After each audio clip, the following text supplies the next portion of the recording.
అయోధ్య రామమందిరం భరత జాతికి పండుగ అన్నారు శ్రవణ చైతన్య ఆనంద స్వామి. ఎన్నో ఏళ్ల కల నెరవేరడం ఆనందదాయకం అంటున్న స్వామితో మా విశాఖ ప్రతినిధి రాజు ఫేస్ టు ఫేస్.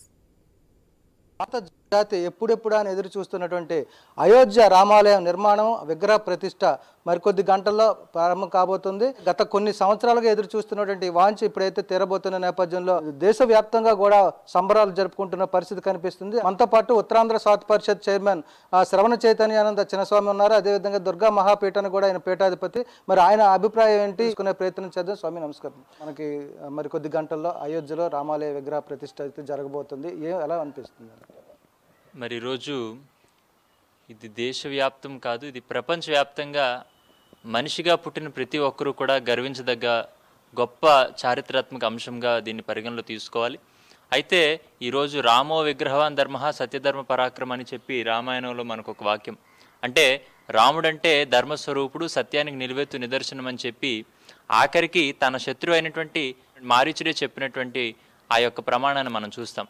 అంటే ఒక మనిషి అనేటువంటి వాడు మనిషిగా ఎలా బ్రతకాలో, మనిషికి ఉండేటువంటి బాధ్యతలు ఏంటో, మనిషికి ఉండేటువంటి కర్తవ్యం ఏంటో, మానవుడికి ఉండేటువంటి ఆ యొక్క స్వభావం ఏంటో అది వీలైనంత వరకు కళ్ళకు కనిపించినట్టుగా దైవమే విష్ణుమూర్తే సాక్షాత్తు మనిషిగా జన్మించి భూమి మీద ఆ రకమైనటువంటి జీవనాన్ని కొనసాగించి ఈరోజు అందరికీ కూడా ఆదర్శప్రాయుడు అయ్యాడంటే దానికి కారణం మనిషిలో ఉండవలసింది ప్రేమ, కృతజ్ఞత, ఈ రెండూ కూడా ఖచ్చితంగా కావాలని చెప్పి రాముడు నిరూపించి చేయబట్టి మరి ఏదైతే రాముడు పుట్టినటువంటి భూమి అయోధ్య, మరి అయోధ్యలో రామ మందిరం ఇంచుమించుగా 16వ శతాబ్దంలో మహమ్మదీయులు ఆ రామ మందిరాన్ని ధ్వంసం చేసి అక్కడ ఒక మసీదుని, బాబ్రీ మసీదు నిర్మాణం చేస్తే హిందువులందరూ కూడా ఇది ఖచ్చితంగా మా హక్కు, ఇది ఖచ్చితంగా మా రాముడు జన్మస్థలం, ఇది ఎట్టి పరిస్థితుల్లో కూడా మేము అన్యాక్రాంతం కానివ్వమని చెప్పి 500 సంవత్సరాల ఏళ్ల నాటి యొక్క శ్రమ, 500 ఏళ్ల పోరాటం తర్వాత ఈరోజు రామ మందిరం ప్రారంభం అవుతుంది. కేవలం ఈ రామ మందిరం ప్రారంభం అవుతుందంటే దాని కిందన వేసినటువంటి పునాదులు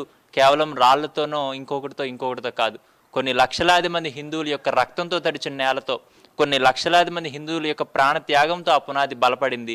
ఎంత కష్టమనంటే ఒక స్వతంత్ర పోరాటం చేసినప్పుడు ఎంత సమస్య అయితే ఎదుర్కొన్నారో ఆనాడు, దానికంటే రెట్టింపుగా ఈ అయోధ్య రామ మందిరం కోసం చాలామంది అహర్నిశలు ప్రయత్నం చేశారు.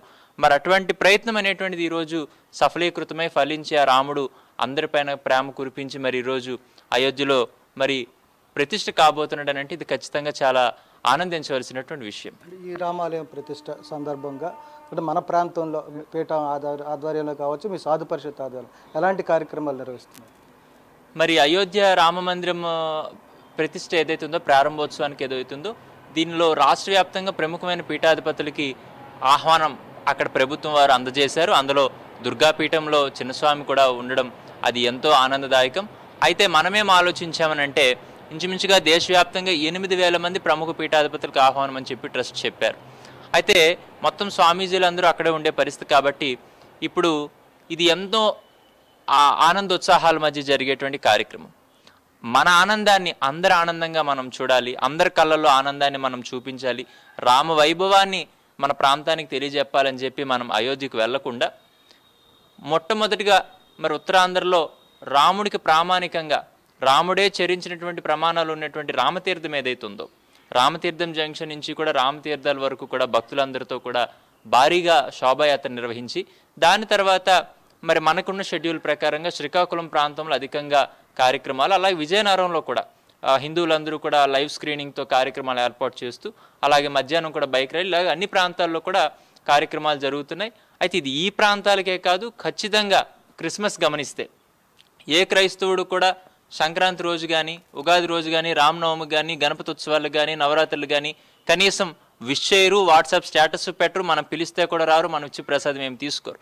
కానీ హిందువులు అనేటువంటి వారు మాత్రం అన్ని మతాలు సమానం అని చెప్పి ఆ మతాల యొక్క ఉద్దేశాలు ఏంటో తెలుసుకోకుండా ఈ మాటను పట్టుకొని ఆఖరికి వాళ్ళ క్రిస్మస్ వేడుకలు అయితే వాళ్ళకంటే ఎక్కువ వీళ్ళే ఉప్పొంగిపోయి మరి ఆ స్టేటస్లు పెట్టేసుకొని గోల చేసి వాళ్ళకి విష్ చేసేసి వాళ్ళు పెట్టింది పీకల మొయ్యి తినేసి అసలు వారు మన దేవీ దేవతల్ని ఎంతగా దూషిస్తున్నారు, మన ధర్మాన్ని ఎంతగా దెబ్బతీస్తున్నటువంటి ఆలోచన కూడా పక్కన పెట్టేసి ఈ రకమైనటువంటి విధానంతో ఉండడం వల్ల హిందువులు అనేటువంటి వారు మరుగును పడిపోతున్నారు అనేటువంటి అంశాన్ని గుర్తుపెట్టుకొని ఇది ఖచ్చితంగా రాముడి యొక్క విగ్రహం అక్కడ ప్రతిష్ఠ అవుతుందంటే అది కేవలం రాముడి యొక్క విగ్రహం కాదు, అది ధర్మానికి స్వరూపం.